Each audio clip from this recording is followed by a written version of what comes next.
Hello everybody, welcome back to my YouTube channel. So in this part I'm going to be talk about that 1 month training period which I got after completing my second year. How did I find my internship? What role was it for? What was my niche? What I'm looking to plan in future? And what was the motive behind coming this far in a new city to start my experience? So without a further ado, let's get straight into the video. Talking of first things first, I have listed down some points that I have to discuss. So let's discuss about how I got it.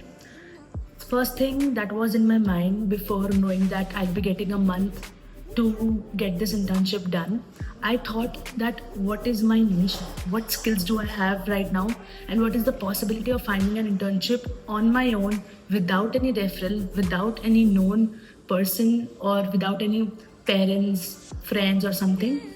I did it all by myself. And to do that, I noted that my niche right now, what I'm good at is communication skills, and that is what I looked for. So this I've been on stage all my life, so I've done debates, speeches, everything and all. I thought that I could be an anchor, something that I know what to do, how to speak, even I know how to write and all. So I started searching for few of the positions. There were few of the research internships also that I had thought of applying, but there are some eligibility criteria for that, and also most of them are for third year students, and I've yet not completed my second year. So I thought of internships that I can apply according to my eligibility. Also, keeping this thing in mind that my college only allow 1 month internship, not other than that, I have to come back to my college within a month. So, keeping that in mind, I started searching on LinkedIn. Internship I've already explored before, so I didn't go there. Naukri.com and everything, two of these places, Fiverr, Upwork, I've seen before, they didn't work for me. There is a lot of competition there.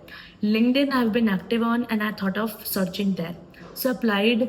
So I've searched for roles such as anchor, content manager, social media related, something that I could land upon.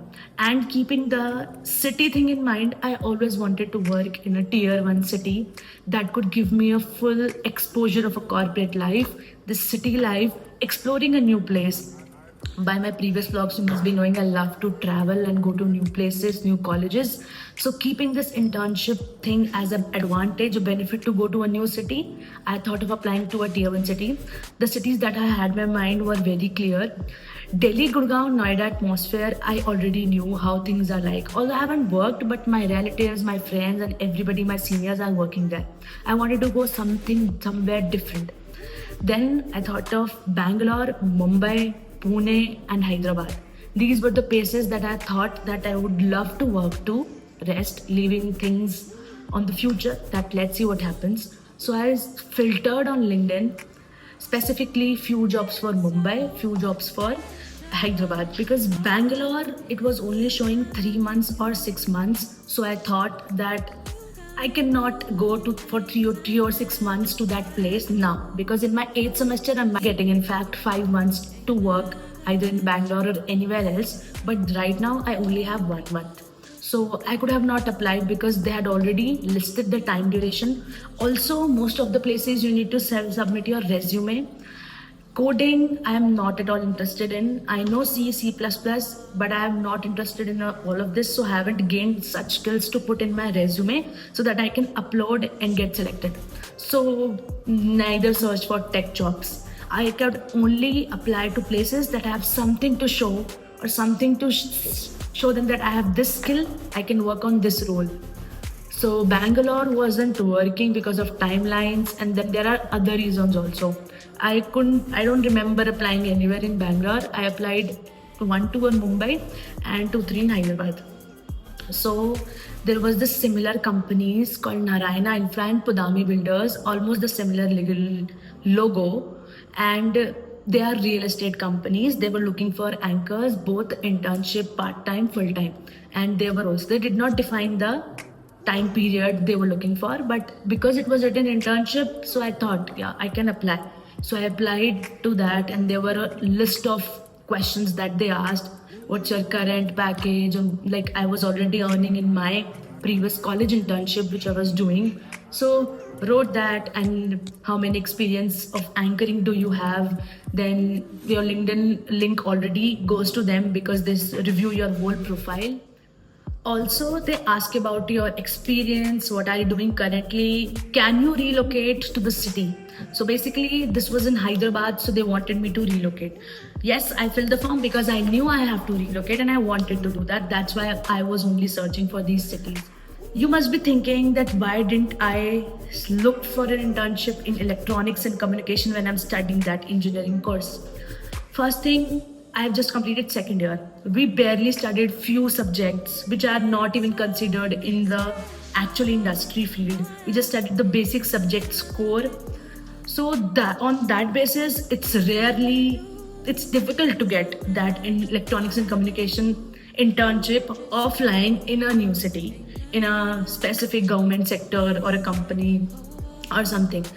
As far as I know, rest people have referrals, people have loans. I didn't had. I thought I'll do it on my own for the role that I love and I know I can do well with. First, secondly, I am not currently sure that I will be gonna be pursuing this electronics and communication in future or not. I have still time to decide. Also, that 1 month timeline. Then I wanted to a paid internship. I didn't want it to do a unpaid internship for sure. Unpaid internship going to a different city and doing that make no sense to me. So I thought that it should be paid, it should be 1 month, it should be in a tier 1 city, and that to a role that I love doing. Taking all the things, I applied to these places. Within 13-14 days, 2 weeks, I got a call from the manager of Narayana Infra asking that you applied for this role, can you relocate to Hyderabad? I said yes. Then he said I will be scheduling an interview and also I need to send my portfolio, the previous videos or the things that I've done before. So apart from resume, because resume mostly has that technical skills and everything, other than that, he wanted me, my actual videos, me speaking in front of camera, because after all, it is anchor role. So I sent those videos. I sent the videos that were shot on different colleges where I won, NIT Jalandhar, Triple IT, then PITE and everywhere. I sent them those videos. He liked it. Then he asked when can I join? When can I relocate? I said that I have my exams in June. I will complete them and then we'll get back to you by June end. So a week before my exams were gonna end, by the last week of June, I contacted him again, told him that yes, I can relocate, and we discussed few of the things. He told me that he'll be giving me the joining letter, offer letter, and I can join in July. So this was the whole process and how it happened. My current field does not define my future. My current course does not define my future. It's just that I'm still telling you, internship is something that gives you experience, and if you think this field you can do well and you can gain experience and that would help you in life, then why not? I'm someone who loves being in front of camera, so I think that I have this skill. I can be an asset for the company, because you might want to learn something but the company only takes you when you can also be there for them. So I was telling that they liked how I worked, my personality on camera, how I spoke and everything. So then I got the offer letter. On 4th of July, I boarded my flight to Hyderabad from Delhi and then I came here. I lived for a week in a hostel which they provided me. I'd already talked to them about it. And being in hostel still gives you an edge. But when you live in a flat, which I shifted a week later, this is my personal experience. Living in a flat alone is hectic, tough, while managing 6 days of work. My office was Monday to Saturday, timings 9:30 to 6:30. I usually come back by 7 p.m. or even sometimes late. So Monday to Saturday, I had to go to the office. We were busy in shoots, in studio, office, and even on site so many days. I did the anchoring. We used to write scripts also. We used to do voiceovers, and that was my role. Although the role is of my choice and it excited me, honestly, I didn't have to think much, because I barely have interest in coding. I have interest in fields like this. So this wasn't a tough job for me. But while you are being there from morning till evening, it gets exhausting. This is my personal experience. Life, managing everything alone in a house and then office work, it becomes tough. This is the first time I came out so far in a city living alone. I've been to Mumbai with my college friends. I've been to Visakhapatnam for my SSB with my father. And this time I came alone, living alone for a month in a flat and then managing everything from house chores to washing utensils to clothes, ironing them, getting ready for office, doing here, coming in office, doing 6 days work. And on Sundays, I explored a very few places. For that, you will see my vlogs and uploading those vlogs. Weekdays, weekends, everything. You can just see those Hyderabad series vlog. This is what I learned from living in a kind of corporate life, although it's not a tech job, but still feels like corporate because you're going to office Monday to Saturday. That's the same routine that you follow throughout the week. So personally, I'm not a person who would love to sit in front of a laptop and work for 12 hours a day, 15 hours a day. I'm someone who needs to go out, visit somewhere, meet new people, networking and everything. And I felt that was something that a corporate job would be a hindrance to what I want to do. I want to meet new people, I want to do different things, I want to go to different places.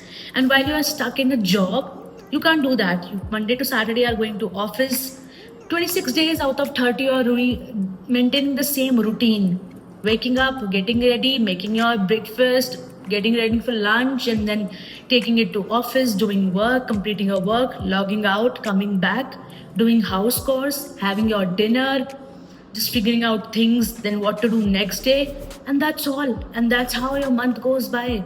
So this is a great learning. You know, internships are actually meant to teach you things that you didn't know by now and to give you the experience that what kind of life you will be living.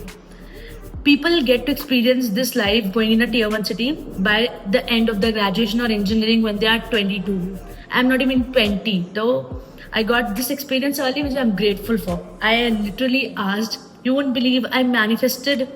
This worked for me. I manifested in January to someone known who lives in Hyderabad that may I get my summer internship in Hyderabad. I'll put that screenshot here on the screen if I find that. And by June, I actually got internship in Hyderabad and I'm here. But the ground reality, that reality check that you get while you come here, you start working alone, there's nobody, no friends, no family, then you realize what privileges we have when we are in home specifically. And even hostels are not that bad compared to when you are living alone in a city in a flat. So that was my experience. I learned a lot. If you have any questions, you can DM me on Instagram, you can DM me on LinkedIn, you can connect anywhere or just put your questions down in comments. I'll make such other videos where you require what I'm going through my college and you require a few tips what you should look for while you are searching for internship.